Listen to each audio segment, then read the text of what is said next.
ভালোবাসা। বাঙালি জাতির আবেগপ্রবণ চিত্ত আত্মবিশ্লেষণ করতে হলে এই চারটে লাইন দুই মেলা ভাগ। আর এই লাইনগুলো যার কলম নিঃসৃত, তার প্রভাব যে বাঙালি জীবনের প্রতি পদে পদে পরিলক্ষিত হবে সেটা বলাই বাহুল্য।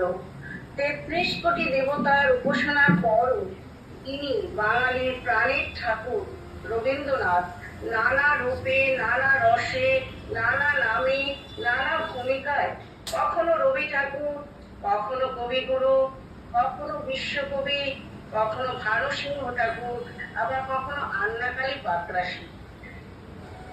কোনো বাঙালি শিশুর শৈশবই শুরু হয় না যুক্তাক্ষরহীন সহজ পাঠ না পড়লে। সেই শিশুরই শৈশব অসম্পূর্ণ থেকে যায়, মনে করো যেন বিদেশ ঘুরে মাকে নিয়ে যাচ্ছে অনেক দূর, অর্থাৎ বীর পুরুষ।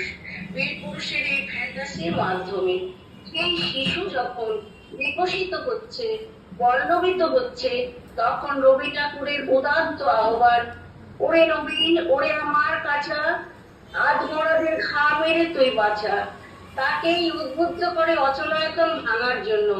সেই আহ্বানের স্বতঃস্ফূর্ত সাড়া দিতে সে তখন স্বপ্ন দেখে, চলায় চলায় বাজবে জয়ের ভেরি, পায়ের বেগেই পথ কেটে যায়, করিস নি আর দেরি।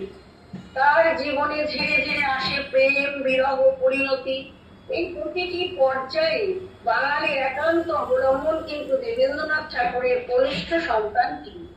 কোথাও বেড়াতে গেলে শৈশব কৈশোর পার করা সেই সদ্য যুবক প্রকৃতির রূপ মহিমা তার মুখ দিয়ে বলিয়ে নিল, তোমার অশোকে কিং শোকে, অলক্ষ্য রং লাগলো আমার অকারণে সুখী।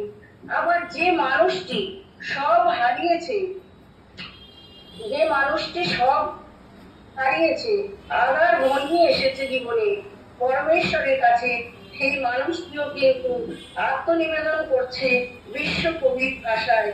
যখন পূজার হোমানলে উঠতে চলে একে একে তারা, আকাশ পানে ছুটবে বাঁধন হারা, অস্ত রবির ছবির সাথে মিলবে আয়োজন, আমার দেখা পূজা হবে সমাপন।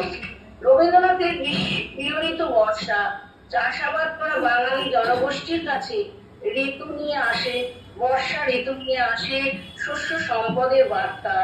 বর্ষা প্রকৃতির রূপে আপ্লুত হয়ে তাই বাঙালির হৃদয় কবির ভাষাতেই বলে ওঠে, শতবরণের ভাব উচ্ছ্বাস করাপের মতো করিছে বিকাশ, আকুল পড়াল আকাশে আজ চাহিয়া উল্লাসে।